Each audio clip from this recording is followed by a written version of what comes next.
Hello, everybody. Welcome back to the new year here. And just hope everybody had a happy new year and happy holidays and all that. And so again, welcome back. I know 2020 was a historic year in a lot of different areas. I mean, we had all the things going on with COVID and everything, but also personally, I mean, I'm assuming everybody had some events in their life, positive, negative, whatever the case is. So, but we're into the next year now, and of course, people always do those New Year resolutions and everything. And so that brings me to my little topic about just reflecting, evaluate, analyze, what you're doing in your life, making changes. Some of you may not have any problems or issues, and that's great. Others may have problems or issues, so it just depends on your situation. Uh, but a lot of people do have, depression and different things going on that causes those things. Different, I call them distractors or, lack of focus or whatever, you want to call it. But things that go on that stop us from doing what we want to do. There's that, quote, about the definition of insanity, doing the same thing over and over again and expecting a different result.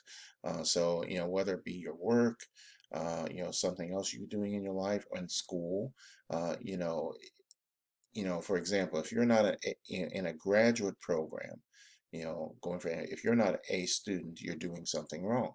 And so you got to figure out what it is you're not doing. Um, because if you keep doing it the way you've been doing it, either you're not getting things done on time, or whatever the case is, you know, you're not you're not doing your best, I guess I'm saying, because of the distractors. Not that you're not capable of it. It's just you have these other things going on. And the thing to keep in mind is, you've been given a gift. You get to be a graduate student and earn an MBA. A lot of people don't get this opportunity. You have this opportunity to do this, and I emphasize earn an MBA. It's not something that you're given. It's not something you're supposed to be able to buy. You're earning it, and so yeah, it's a full-time job for a year or so. But again, this is the opportunity you get, and every day you have the opportunity to make changes. If you're having problems, you have the opportunity every day to figure out a way to try and make changes in that. Some people may have some more difficult challenges than others, but still you get the opportunity to try and change it. You can keep doing things the way you've been doing them, or you can, make changes in your life, change the habits, and change the results you've been getting. Don't settle for what you've been getting if you're not getting what you want to. Go for what you want and for what you deserve to get. Everybody deserves, you know, the positives in their lives and the achievements and everything. And you have to just go for it. And if there's distractors in your life that are stopping you from getting there, you need to figure out a way around that. I got this here, hours in a day in a week. You got to stop having more things to do and then there's time to do them. If you don't get something done this week, it's because you didn't have time, or it may be because you just didn't organize your time. Those of you who've seen the 1 minute Arnold Schwarzenegger video I put out every once in a while about, you sleep 6 hours a day. What do you do in the other 18 hours? I used to do something similar to that when I ran pizza stores for Domino's. You know, uh, there was a to-do list, things managers are supposed to do every day. And, sometimes they'd say, well, I've been busy. I say, well, yeah, I see you've been busy from 10 o'clock to 4 o'clock. You made 10 pizzas. That was 10 minutes. What did you do the other 5 hours? So, and I got this example here of a to-do list, like on the left, I just made this up real quick, but, you got 4 or 5 things there that you do. And then my thing I came up with was what you did not do. Yeah, to-do list is nice, but what didn't you do this week? And so I got this little list of things here on the right. And I used to do that when I worked with Domino's, with the store managers. I'd go in and I'd give them a list, and it'd have 20 or 30 things on there of what they did not do, that particular day or that particular week. And this might be a good exercise for you to figure out or help you, figure out, scheduling and, making good use of your time. Um, you know, the, on the to-do list and not to do, What you did not do should not be more than what you did do. Okay, so you got the little scale there for you. But anyway, you deserve not to struggle. Don't wait, make changes now. Stop letting life control you. Take charge and control of your life and your time. Don't let time and life control you. You control it. All right, that's the best advice I guess I could probably give. Um, so I'm going to segue here real quick into one other thing. Um, so it's been brought to my okay. So sometimes I don't send these welcome letters out if you've already got them once before.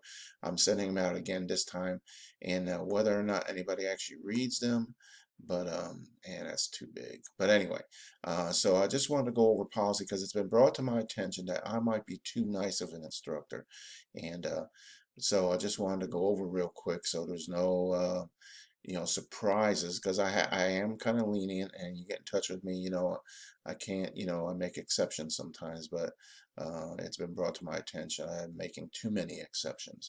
Um, so one of the things is as a graduate student, this is the full, you're, I guess you could say you're a big boy, big girl now, type scenario. But one of the things is it's an expectation. So I'm reading this one right here. Graduate level student, regardless of campus or online, expectation and policy that assignments are submitted on time. Late assignments are not accepted. Um, Exceptions for extenuating circumstances may be granted, but are not limited to things like, hey, you're in the hospital, or someone passed away, or whatever the case is. But things like vacation or work commitments are not excuses. And like I say, I'm guilty of not enforcing this. And I know when schools I went to, hey, that was the policy too. I mean, it ain't like, it's something we're making up. At the graduate level, you're expected to treat this like a job. So, um, thing about incompletes or what to call extensions, those are an exception, not a regular thing. And again, it has to do with, and this also has to do with accreditation, Department of Education, state of Missouri, things and accrediting agencies look at, as, how, for example, if we have a student who graduates program with an A, however, they never had anything turned in on time. An accreditor will look at that and say, how does that happen? And of course, the answer is, well, the instructor. So that's why I'm just, emphasizing this again. And I got the point breakdown, and the other thing about, I used to, and so there's a couple other things in here, but that's the main things. And one of the other things I used to harp on a lot was school is something, it's a job, it's something you do every day. It's not something extra. If like you got a discussion due on Wednesday, that means you spent Monday, Tuesday, Wednesday reading the chapters. You don't wait till Sunday to read the chapters, but yet you're doing a discussion on Wednesday. So there's a lot that goes in there. This is something you're supposed to be doing every day. Whether it's a half hour, you're putting that 10 to 20 hours a week.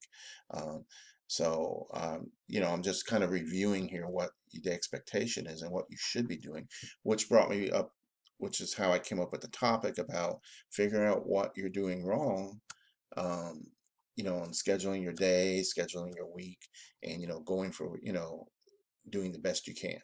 All right. Okay. So there, I will end that part right there, and we'll go into the next course here. Hey, Sandra, congratulations. So we're doing the last course. Now, I know you got two courses. You're doing the other course too, and this one. So, um, this one, it's a project. I mean, so that's pretty much it. It's kind of similar to one of the other courses you had, where each week you're just adding to it. So I mean, that's what makes it. I call it a little easier. I mean, you still got the discussion every week, but since it's just you just do your initial discussion, so you get your extra points out, and you got these couple little exercises here for the first week. Um, and the environment. So it looks like there's a lot here, but it's all interrelated to the assignment and the which is part of the project. Okay, so when we get into the project, um, the whole description is there for you. Oops, let's get up here. so we can see this better. But anyway, so these are all the courses you take in the project description. You do have to pick a company, and then you got two parts. You got a paper and a presentation. All right, and then so here's the layout and the format of the paper, pretty much. And I'll tell you right now, you don't have to worry about I mean, you can do the executive summary, but a lot of that is in the introduction. So just depending on how you feel as you go there. But this is pretty much what the executive summary is. And then you got the intro, the problem, analysis, and each part of it. So, like I said, what makes this kind of easy, or it's not easy, but easier to do, I guess, is each week's assignment, you're doing part of it. All right. So like week 1, you're doing statement of the problem. Okay. And so, then when you go into it, so you do the same document every week, you're just adding to it. So each week, kind of like you did in the last term, I think you were doing it with one of the assignments. Instead of each week, you put it all together. So that's what you're doing in this one. All right, you just put each week one after the other, and then you'll end up finalizing by the time you get to the week 5. So we can talk if you got questions, and like I say, I know you got 2 courses, but hey, you're almost done. All right, so. And just get in touch with me, let me know. And on the instructor video part that was at the beginning here, don't that actually doesn't apply. Some of the stuff I was talking about on policies and things don't apply to you. So just keep doing what you've been doing with me, and we're good. And with that, I'll let you go. All my test questions, if you're 8-year-old and 4-year-old now, so what are they doing? Okay, and you got 2 of them here. So all right, that's it. Okay, Sandra, take care, have a great week. If you need anything, just get in touch, and that will do it. So take care.